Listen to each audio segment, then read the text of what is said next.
तो स्टूडेंट आज हम लोग शुरू करने जा रहे हैं चैप्टर 3 इलेक्ट्रिक करंट, जो कि लेक्चर फर्स्ट है और क्लास 12 का।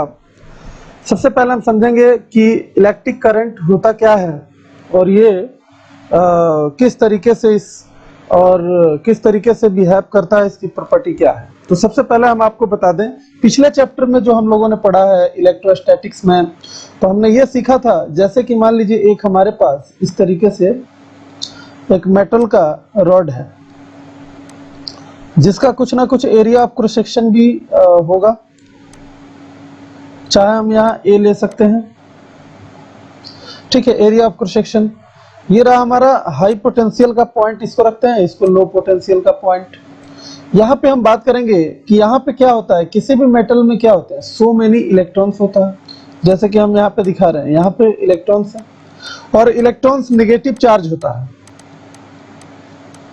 नेगेटिव चार्ज होने की वजह से होता क्या है, यहाँ पे एक तो इलेक्ट्रिक फील्ड जनरेट होगा जो कि हाई टू लो पोटेंशियल होगा, ये आपको प्रॉपर्टी पता है ऑलरेडी। इलेक्ट्रिक फील्ड, यहाँ पे इलेक्ट्रॉन जो है वो नेगेटिव चार्ज है और नेगेटिव चार्ज क्या होता है मेटल में, और इलेक्ट्रिक फील्ड के अपोजिट क्या होगा, मूव करेगा, इधर ये मूव करेगा इलेक्ट्रॉन जो है।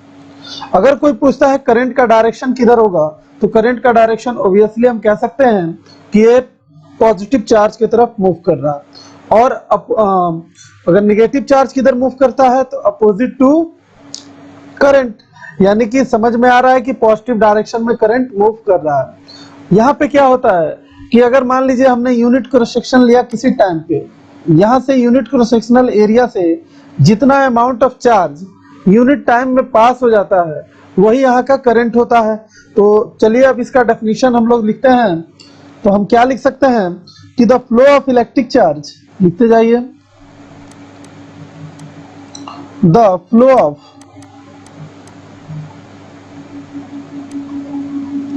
Electric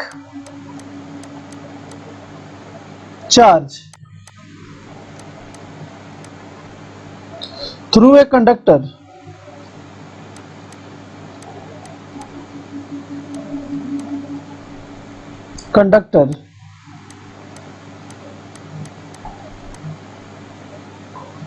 in unit cross sectional area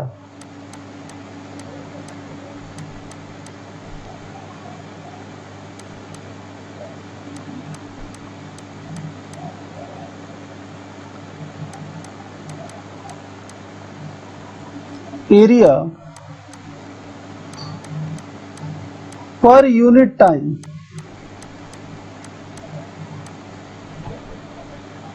is called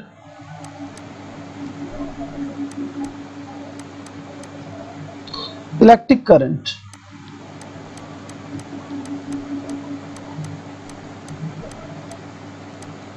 ऐसा हमने लेट कर लिया, let Q equal to charge passing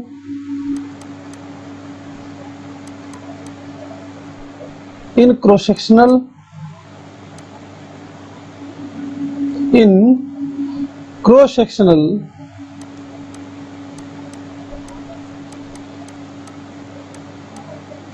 area, और T equal to time taken.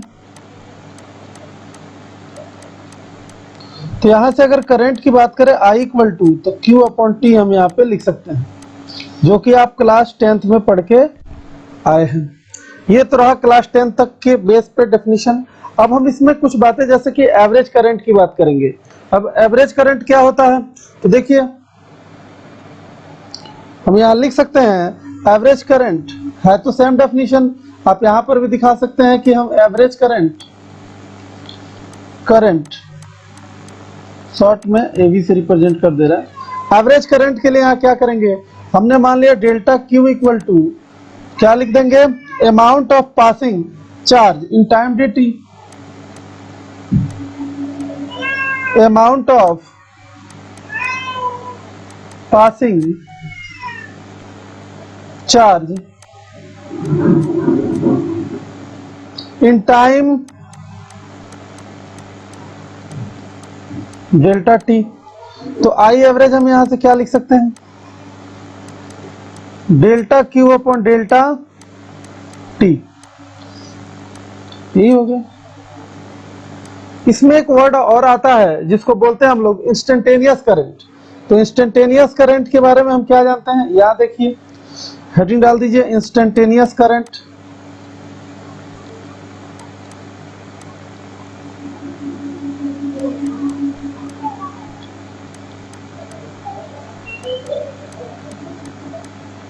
Instantaneous current क्या होता है, तो कहेंगे for very short interval of time,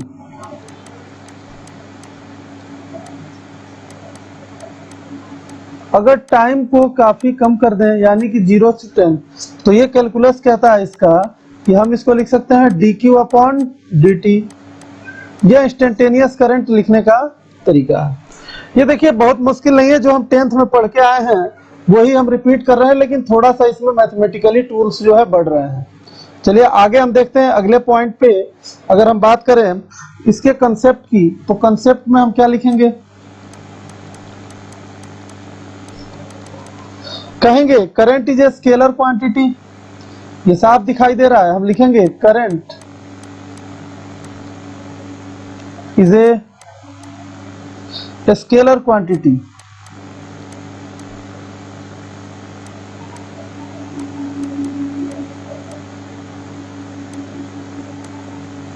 with SI unit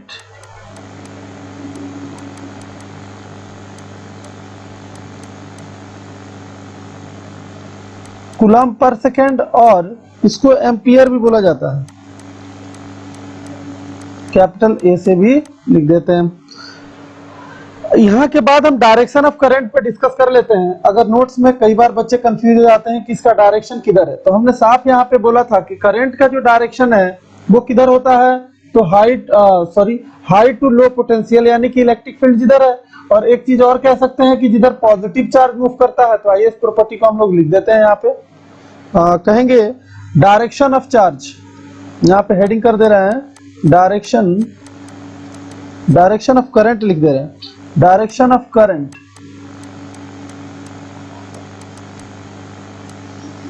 क्या लिखेंगे डायरेक्शन ऑफ करंट में, तो लिखेंगे the direction of current flow,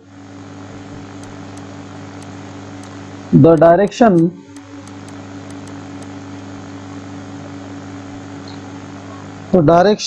of flow of positive charge,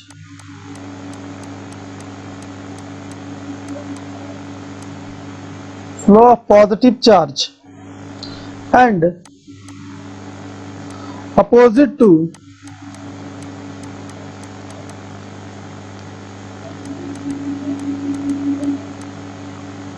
flow of negative charge।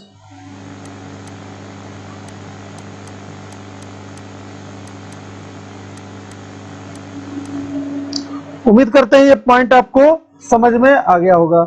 यहाँ पर एक वर्ड आता है, एक नया टर्म आता है जिसको बोलते हैं करंट डेंसिटी। तो आइए उस पर भी हम लोग डिस्कस करें। Current density, direction of current आपको समझ में आ गया, किधर होगा, जिधर पॉजिटिव चार्ज होगा, अपोजिट टू नेगेटिव चार्ज होगा। आप कैसे भी इसको समझा सकते हैं। अगर अगले पॉइंट की बात करें, करंट डेंसिटी,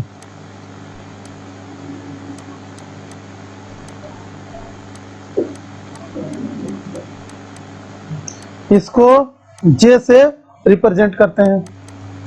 यहां देखिए जब करंट डेंसिटी की बात करें तो इसका सबसे पहले इट इज डिफाइंड एज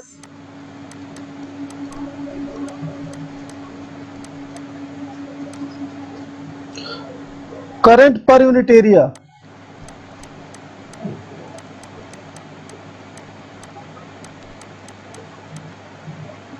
यानी कि हम J इक्वल टू लिख सकते हैं I अपॉन ए। ए क्या है, एरिया ऑफ क्रॉस सेक्शन है, और आई क्या है, करंट है। लेकिन हम इसमें आपको कुछ चीजें जो है समझाना चाहते हैं, जैसे कि इसका एसआई यूनिट, इसका डायरेक्शन वेक्टर है या स्केलर है, इस बात का भी हम यहां से प्रूफ करके आपको समझाएंगे। अगर बात करें एसआई यूनिट क्या होगा, इसका लिखते जाते हैं SI unit ampere per metre square. Current का एम्पियर होता है और एरिया का मीटर स्क्वायर। कहेंगे यहाँ पे current density is a vector quantity.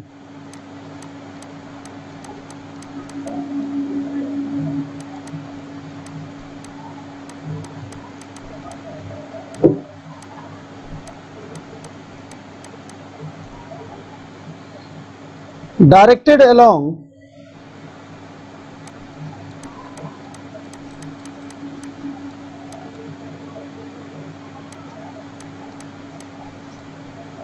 flow of positive charge।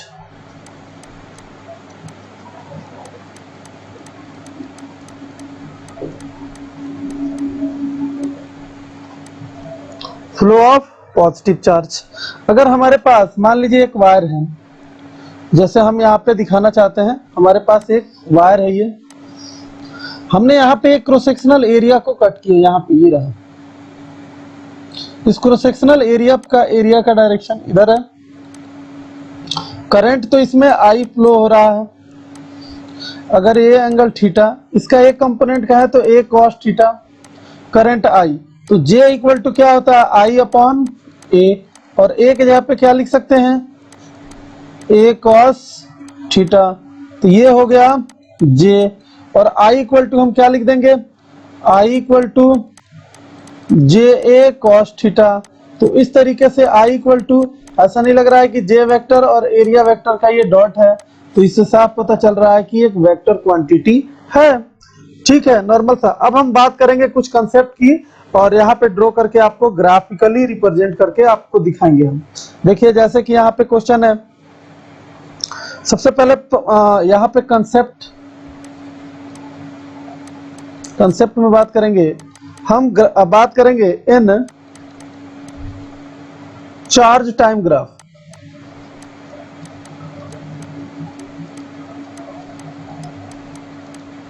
Charge time graph की हम बात करेंगे।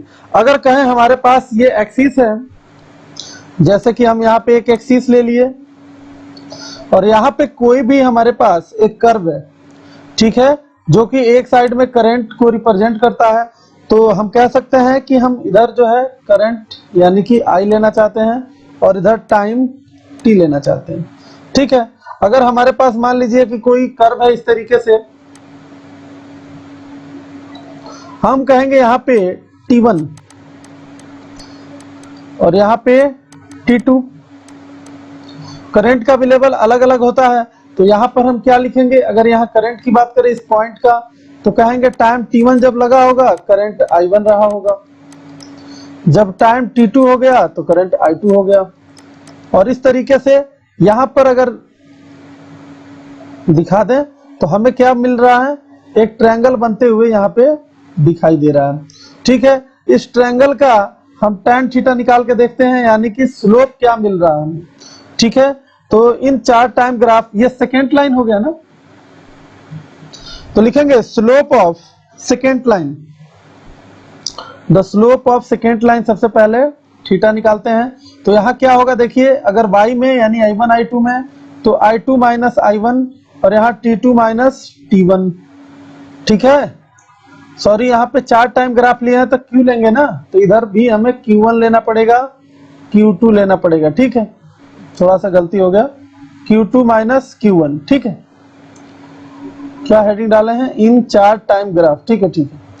अब देखिए यहाँ पे क्या हो जाएगा, अगर हम बात करें tan थीटा का, तो tan थीटा इक्वल टू क्या हो जाएगा, Q2 minus Q1 divided by T2 minus T1, और इसको बोलते हैं delta Q upon delta T। तो ऐसा नहीं लग रहा है ये एवरेज करंट का फॉर्मूला है, तो लिखेंगे यहाँ पे कंसेप्ट पॉइंट करके कि the slope of second line, the slope of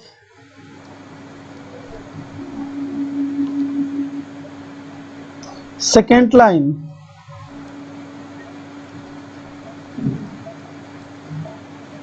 gives average current। यहाँ पे क्या मिलता है हमें, एवरेज करंट मिलता है। अगर हम कहें टेंजेंट लाइन का, टेंजेंट लाइन यानी कि डेल्टा टी अगर जीरो कर दें, तो इसमें क्या हो जाएगा कि अभी पढ़े हैं आई, हमने इंस्टेंटेनियस भी पढ़ा है, वो कितना था, dq अपॉन dt। तो क्या हो जाएगा, डेल्टा टी टेंड्स टू 0 करने पे तो लिखेंगे इसी बात पे कि द एंड लिखेंगे स्लोप ऑफ टेंजेंट लाइन, इसे लिखेंगे the slope of tangent line gives instantaneous current.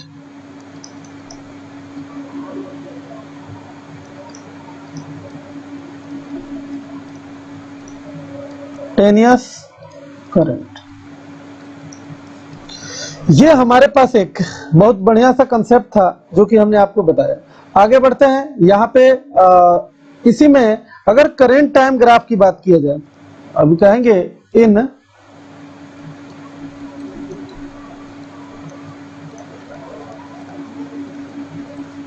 Current time graph. देखिए, चार्ट टाइम ग्राफ का केवल हमने स्लोप निकाला और करंट टाइम ग्राफ का केवल हम एरिया पढ़ेंगे। तो यहाँ पे देखिए, अगर इस तरीके से हम ले लेते हैं एक्स एक्सिस, सॉरी इधर ले लेते हैं वाई में करंट और इधर ले लेते हैं टाइम। अगर एक हमारे पास कुछ इस तरीके से कर्व है तो यहाँ से लेकर यहाँ तक का एरिया हमें निकालना है। हमने आपको 11th क्लास में बताया था कैसे निकालते हैं। हम यहाँ पतला सा ट्रिप कट कर लेते हैं, बिल्कुल पतला सा स्ट्रिप जो है, इसका dt हो गया वैल्यू, और इधर i, तो स्मॉल एरिया कितना हो जाएगा, स्मॉल i dt, और इसीलिए इसको इंटीग्रेट कर देते हैं। i के जगह पे क्या लिख सकते हैं, q upon t dt, sorry i dq upon dt ना, तो dt से dt कट गया, यहां बचा इंटीग्रेशन dq का, और इसको क्या कहेंगे, q टोटल। इसका मतलब क्या होता है कि एरिया ऑफ आईटी ग्राफ लिख देंगे यहाँ पे, area of IT graph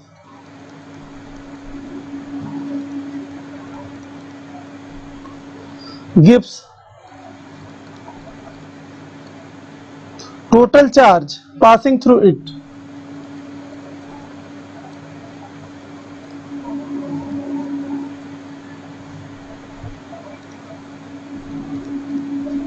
passing through it।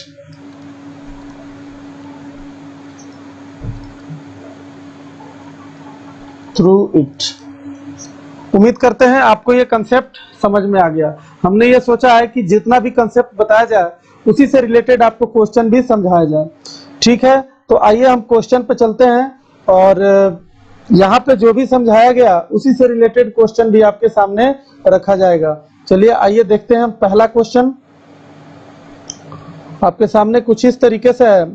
बोला गया है 10 to the power 20 electrons each having a charge of 1.6 into 10 to the power minus 19 coulomb pass from a point A towards another point B in 0.1 second. What is the current in ampere? What is its direction? बताइए। बिल्कुल easy सा question है, इसमें ऐसा कोई point नहीं है जो आपको सोचने का है। सबसे पहले आप नंबर ऑफ इलेक्ट्रॉन निकालिए। नंबर ऑफ इलेक्ट्रॉन निकालने के बाद आपको पता है कि हमें चार्ज निकालना पड़ेगा। अगर चार्ज निकल जाए, यहाँ नंबर ऑफ इलेक्ट्रॉन तो दिया हुआ है 10 to the power minus 20, और ये चार्ज 1 इलेक्ट्रॉन का होता है, तो यहाँ टोटल चार्ज निकल जाएगा। जब आप चार्ज निकाल लीजिएगा तो टाइम से डिवाइड कर दीजिए, आपका करंट निकल जाएगा। ठीक है, 10 सेकंड के लिए आप पढ़िए क्वेश्चन को, फिर आपको क्लियर हो जाएगा कि किस तरीके से करना है। ठीक है, ये बहुत मुश्किल तो काम है नहीं। तो हम क्या करते हैं, यहाँ पे कह रहे हैं कि सॉल्यूशन में आइए चलते हैं। 10 सेकंड तक का आपका टाइम है, इतने में आपको कर लेना है। हम कहेंगे नंबर ऑफ इलेक्ट्रॉन कितना दिया है, 10 to the power 20, तो चार्ज कितना हो जाएगा, हम जानते हैं Q इक्वल टू NE होता है। N कितना है, 10 to the power 20 into 1.6 into 10 to the power minus 19 coulomb. इसका मीनिंग है ये एक तो यहाँ पे क्या हो जाएगा, -19 है और 20 है, केवल एक 10 रह जाएगा, और 1.6 यानी कि 16 कूलम चार्ज आ गया हमारे पास। अब 16 कूलम चार्ज आ गया। टाइम भी यहाँ पे गिवन है। टाइम कितना है, टाइम हमें दिया गया है, टाइम t इक्वल टू, यहाँ देखिए 0.1 सेकेंड, हम कहेंगे करंट इक्वल टू क्या होता है, I equal to q upon t. Q कितना है 16 बाई टाइम कितना है 0.1, तो यहां से क्या होगा 10 ऊपर जाएगा 160 एम्पियर। किसी को कोई दिक्कत है? बहुत ज्यादा मुश्किल ये क्वेश्चन नहीं था। आइए नेक्स्ट क्वेश्चन की तरफ बढ़ते हैं। क्वेश्चन नंबर 2, यहां शो करना है so that 1 ampere is equivalent to a flow of 6.25 into 10 to the power 18 elementary charges per second. देखिए यहां पर हमें जो निकालना है वो नंबर ऑफ इलेक्ट्रॉन निकालकर ये प्रूफ करना है। यहाँ पे क्या क्या गिवन है वो हम आपको बता देते हैं। यहाँ पे करंट गिवन है, आपका करंट जो है यहाँ पे 1 एम्पियर है, साथ में टाइम भी दिया गया है, यूनिट सेकेंड की बात किया जा रहा है। तो चलिए हम इसको इस तरीके से कर लेते हैं। यहाँ पे चार्ज जो दिया गया है क्वेश्चन सॉल्यूशन में, चार्ज यानी कि एक इलेक्ट्रॉन पे कितना चार्ज होता है 1.6 into 10 to the power minus 19 coulomb. ठीक है, हमें जो निकालना है करंट ले लेते हैं 1 एम्पियर और टाइम ले लेते हैं 1 सेकेंड। ठीक है, हमें एलिमेंट्री यहाँ पे निकालना है एज आई इक्वल टू क्या होता है Q अपॉन टी। तो Q की बात करें यहाँ आई इक्वल टू क्या होता है NE बाई टी। हमें N निकालना है तो कैसे निकालें, N equal to I t upon e. यहाँ देखिए I का वैल्यू पता है हमें कितना दिया है 1 एम्पियर लेना है, टाइम हमें पता है 1 second divided by 1.6 into 10 to the power minus 19। उम्मीद करते हैं आप ये समझ गए होंगे। यहाँ से देखिए जब इसको डिवाइड कीजिएगा तो डिवाइड करने से यहाँ तो ये तो पॉजिटिव में चला जाएगा और नीचे 10 टू द पावर 19 बचा डिवाइडेड बाई 16।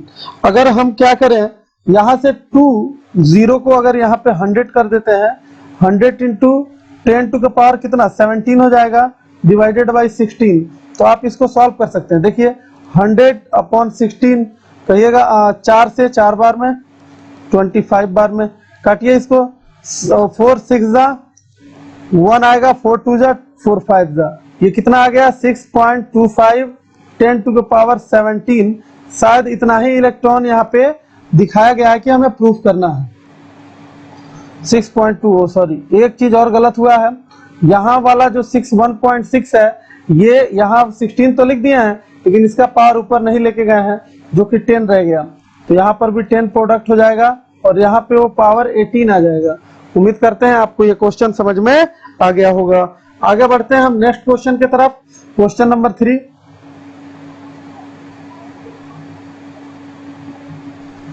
पूछा गया है how many electron pass through a lamp in 1 minute if current is 300 milli ampere.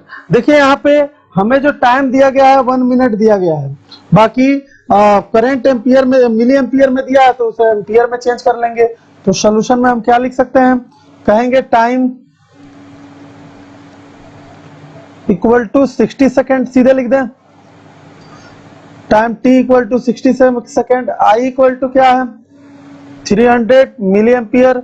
तो मिली एम्पियर को एम्पियर में कन्वर्ट करने के लिए क्या करते हैं, तो 10 टू द पावर माइनस 3 से प्रोडक्ट कर देते हैं। तो यहाँ पे आ गया 300 into 10 to the power minus 3। उम्मीद करते हैं आपको समझ में आ गया होगा। 2 0 यहाँ कैंसिल होगा तो 3/10 यानी कि 0.3 एम्पियर ये आ रहा है। ठीक है, अब हम आगे बढ़ेंगे। यहाँ पे हम I इक्वल टू हमें पता है क्या होता है formula, I equal to Q upon T, charge upon time, और यहाँ पे NE अपॉन टी लिख सकते हैं। तो बताइए जो जो वैल्यू है वो उसे लिख दीजिए, बाकी यहाँ पर भी नंबर ऑफ इलेक्ट्रॉन आपका निकल के आ जाएगा। कितना आएगा तो अभी करते हैं, यहाँ से आप N निकालिएगा तो क्या आ जाएगा IT अपॉन E। I इस बार गिवन है 0.3, टाइम पता है 60 और डिवाइडेड बाई इलेक्ट्रॉन पता है 1.6 into 10 to the power minus 19। उम्मीद करते हैं आप इसे सॉल्व कर लीजिएगा। आइए सॉल्व करते हैं, इसे किस तरीके से सॉल्व होगा। पहले तो ये 0 लेकर ये खत्म हो जाएगा तो 18 और ये आ जाएगा 180, यहाँ पे 16 एक 0 लेकर इंटू 10 टू द पावर 19। अब मेरे लिए इसको डिवाइड कर देना है, 1 कितना है ये 180 अपॉन 16, तो अलग से करते हैं 180 अपॉन 60। काट सकते हैं इसे 2 से 8 बार में, 90 बार में, 4 बार में, 45 बार में। अब 45 को 4 से डिवाइड कीजिए, 4 1 जा 4, 5 आया, 4 1 जा 4, 1 डेसिमल 0, 4 2 जा, अब 4 5 जा। उम्मीद करते हैं आपको समझ में आ गया। 11.25 इंटू 10⁻19 इलेक्ट्रॉन यहाँ पे सॉल्व होकर आया है। अगर इसको स्टैंडर्ड फॉर्म डेसिमल को और 1 डिजिट इधर कर दें तो 1.25, एक यहाँ 0 बढ़ाना पड़ेगा हमें। तो इस तरीके से ये आंसर हमारा आ गया। उम्मीद करते हैं आप क्वेश्चन आपको बिल्कुल समझ में आ गया होगा। नेक्स्ट क्वेश्चन की तरफ बढ़ते हैं, क्वेश्चन नंबर 4। जहां पे क्वेश्चन दिया गया है, हाउ मेनी इलेक्ट्रॉन पर second flow through a filament of 120 volt and 60 watt electric bulb, give the electric power in the produced by the voltage and current। देखिए यहाँ पे हमें क्या निकालना है। मेनली एक क्वेश्चन ऐसा लग रहा है कि आपको यूं ही दे दिया गया है, ये यहाँ से तो कोई लिंक इसका मिल नहीं रहा है इस क्वेश्चन का कि यहाँ के थ्योरी से ये हो जाएगा, लेकिन कोई नहीं, आपको याद होगा आपने क्लास 10th में ओम्स लॉ पढ़ा होगा, वहां से आप इसको निकाल सकते हैं। यहाँ जो गिवन है वो पहले आप नोट कर लीजिए। बाकी पावर इक्वल टू क्या होता है, पावर का फॉर्मूला सॉल्यूशन में हम केवल पावर का फॉर्मूला लिख देते हैं, power equal to V I, और हमें यहाँ से क्या निकालना है, current, I equal to P upon V. अब यहाँ देखिए पावर जो दिया है 60 वाट दिया है और वोल्टेज कितना दिया है 120। उम्मीद करते हैं आप समझ गए होंगे। 1.2 यानी कि 0.5 एम्पियर करंट यहाँ से आपको मिला। अगर आपने करंट निकाल लिया तो नंबर ऑफ इलेक्ट्रॉन भी आप निकाल ही सकते हैं। अब आपको पता है करना क्या है, I इक्वल टू क्या होता है Q अपॉन T, और Q को क्या लिखते हैं NE अपॉन T, यानी कि यहाँ से N इक्वल टू क्या हो जाएगा IT बाई E। अब यहाँ देखिए, यहाँ जो वैल्यू I का हमें पता है 0.5, टाइम आपको दिया गया है कि पर सेकेंड की बात कर रहा है ये, तो हम टाइम कितना ले लेंगे 1 सेकेंड, और इलेक्ट्रॉन के बारे में आपको पता है कि कितना वैल्यू पुट करना है 1.6 इंटू 10⁻⁹ कूलम। उम्मीद करते हैं ऊपर वाले डेसिमल से नीचे वाला डेसिमल खत्म कर देंगे, यानी 5/16 और ऊपर हो जाएगा 10⁻19। यहाँ एक जीरो अगर दे देंगे तो ये 50 हो जाएगा, और 50/16 उम्मीद करते हैं ये 8 बार में, ये 25 बार में, तो क्या हो जाएगा 25 को 8 से डिवाइड कीजिएगा, 3 बार में 24, 1 डेसिमल 0 यहाँ पे 8 1 जा 8, 2 आया 0, 3.12 इंटू 10⁻19 इलेक्ट्रॉन आपको यहाँ से मिल जाएगा। यहाँ और कोई गलती तो नहीं है, ठीक है। ये क्वेश्चन बिल्कुल कुछ चीज छूट गया, जैसे कि यहाँ डेसिमल था 0.5 और ये खत्म हो गया, तो ये 19 ऐसे चला जाएगा, एक जीरो यहाँ से दिया गया तो यहाँ पे 18 बच जाएगा। चलिए वेरी गुड, इस तरीके से ये क्वेश्चन आपका क्लियर हो गया। अब नेक्स्ट क्वेश्चन की तरफ बढ़ते हैं, शायद इस टॉपिक पे लास्ट क्वेश्चन कर रहे हैं। चलिए आइए देखते हैं क्वेश्चन नंबर 5, अगर और भी होगा तो करेंगे figure. So a plot of a current I through the cross section of the wire over a time interval 10 seconds. Find the amount of charge that flow through the wire during this time period। यहाँ पे देखिए current और time का graph है, और हमसे क्या पूछा गया है कि यहाँ पे आपका चार्ज कितना होगा। तो हमें पता है कि जो कहते हैं एरिया ऑफ सॉल्यूशन में, area of IT graph gives total charge.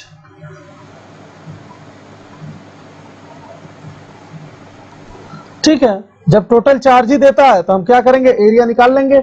यहाँ पे दो पोर्शन में एरिया बटा है, एक तो ट्रायंगल है और एक रेक्टेंगल है। इसका हाइट भी 5 है और यहाँ पर ये डिस्टेंस भी 5 है, तो ये स्क्वायर जैसा है, और यहाँ पे ये 5 है और ये 5 है। तो क्या करेंगे, area of triangle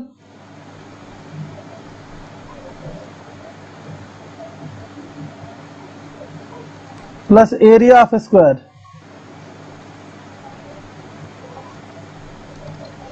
area of triangle क्या होता है, हाफ इंटू बेस भी हमें 5 पता है और हाइट भी 5 है, और इसका क्या होता है, लेंथ इंटू ब्रेथ दोनों ही। तो क्या हो जाएगा 5 इंटू 5, यहाँ से आ जाएगा 25/2 प्लस 25, और ये कितना हो जाएगा लगभग 12.5 प्लस 25 ऐड कर देंगे 37.5 कूलम। उम्मीद करते हैं ये क्वेश्चन आपको बिल्कुल समझ में आ गया। आगे बढ़ते हैं, नेक्स्ट क्वेश्चन की तरफ बढ़ते हैं, देखते हैं। यहाँ पे क्वेश्चन नंबर 6 भी अवेलेबल है, बस ये लास्ट क्वेश्चन होगा इस टॉपिक पे। In a hydrogen atom an electrons move in an orbit of radius दिया गया है 5 × 10⁻11 मीटर विद ए स्पीड दिया गया है 2.2 × 10⁶ मीटर पर second. Find the equivalent current. हमें फाइंड करना है इक्विवेलेंट करंट या इलेक्ट्रॉनिक चार्जेस दिया गया है, कूलम्स में दिया गया है। हमें क्या करना है, सबसे पहले अगर हमें रिवोल्यूशन पता है किसी भी, यहाँ पे अगर वो सर्कुलर ऑर्बिट में मूव कर रहा है तो हमें क्या क्या गिवन है, एक तो रेडियस गिवन है, वेलोसिटी गिवन है, ठीक है। तो हम क्या निकाल सकते हैं, अपने तरीके से टाइम निकाल सकते हैं, टाइम से हम कन्वर्ट करते हुए करंट तक पहुंच सकते हैं। हम कहेंगे यहाँ पे रेडियस गिवन है, वेलोसिटी गिवन है, तो हम सबसे पहले कहेंगे टाइम निकालते हैं कि इसको रिवोल्यूशन में कितना टाइम लगेगा। टोटल डिस्टेंस कितना है 2πr, टाइम हम स्पीड कितना है, डिस्टेंस कितना है 1 रिवोल्यूशन का,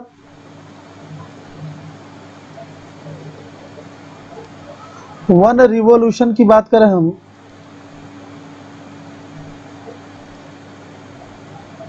टू पाई आर। और अगर स्पीड की बात करें तो कितना है, स्पीड हम v ले लेते हैं अभी, तो टाइम कितना लगेगा, t = distance upon time 2πr/v।